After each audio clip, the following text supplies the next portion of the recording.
어제 포항에 새벽에 이런 일이 벌어졌다고 합니다. 백성문 변호사님. 네, 포항 물회특구에서 발생한 일인데요. 굉장히 아찔한 영상입니다. 아하. 영상을 통해서 만나보시죠. 자, 자정을 넘긴 시각입니다. 텅 빈 해안도로를 차량 한 대가 빠른 속도로 어머! 지나갑니다. 네. 굉음과 함께 차량이 지나가는데 갑자기 불빛이 아이고. 번쩍번쩍 나기 시작하죠.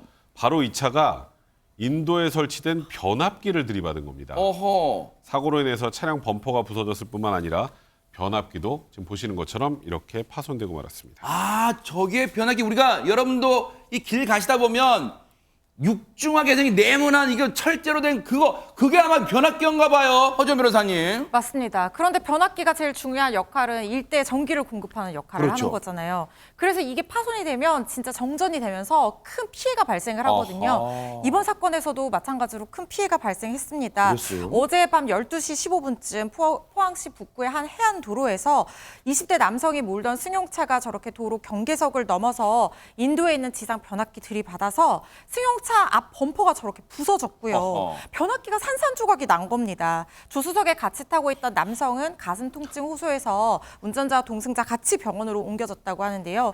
275세대입니다. 인근 거의 300여 세대 가까이에 전기 공급이 끊겼고요. 무려 정전이 12시간 가까이 지속이 돼서 피해가 막심하다고 합니다. 하하.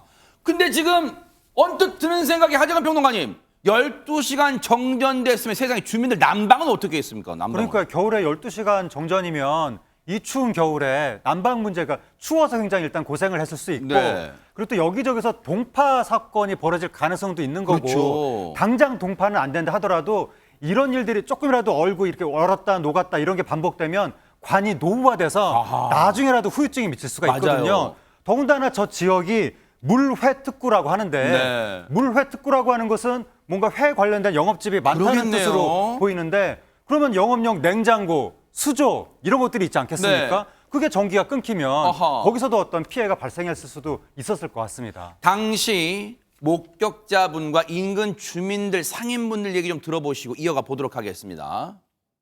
이제 갑자기 쾅 하면서 폭발하는 소리가 들리더니 저기 들이받은 거예요. 사람들 다 나오고 이제 정전 다 꺼지고.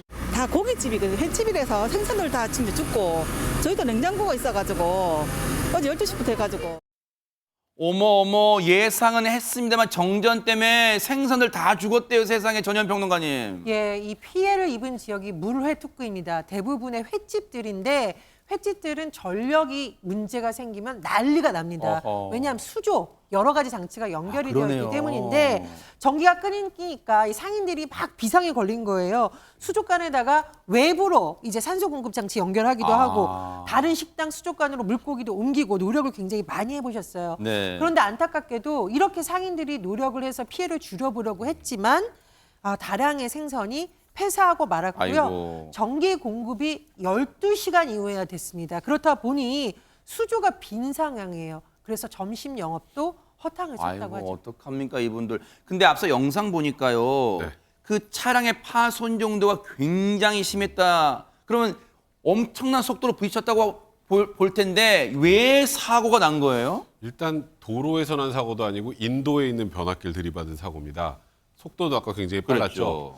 정상 운전이었을까요? 아하. 딱 봐도 아닐 것 같죠? 네. 바로 음주운전이었습니다. 아하. 음주운전으로 변압기를 들이받고 12시간 정전을 일으켰어요. 이거 죄질이 정말 극히 불량할 것 같습니다. 허준 변호사님. 그렇죠. 지금 음주운전 혐의로 입건돼서 조사 중인 상황인데요. 문제는 주민들이 입은 피해입니다. 그렇죠. 결국에는 이 보험 처리를 통해서 피해를 전액 배상받는 것이 좋을 것 같은데요. 물론 이 운전자가 어떤 보험에 가입되어 있는지에 따라서 다를 수 있지만 지금 사실 예전에는 이 음주운전으로 인한 보험 처리가 일부 가능했었어요. 그러니까 자기가 잘못해서 이렇게 음주운전을 유발했음에도 불구하고 일부 자기 부담금만 하면은 나머지 보험사에서 처리를 해줬거든요.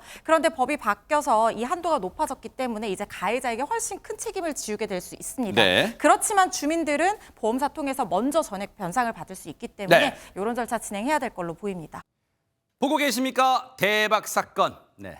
안녕하십니까? 김명준입니다. 여러분과 함께하는 뉴스파이터. 다양한 소식과 뉴스를 보고 싶으시면 화면 오른쪽을 꾹 눌러 구독해 주시길 바랍니다. TV로도 유튜브로도 여러분께 한 발 더 다가가겠습니다. MBN 뉴스와 뉴스파이터를 사랑해 주셔서 고맙습니다.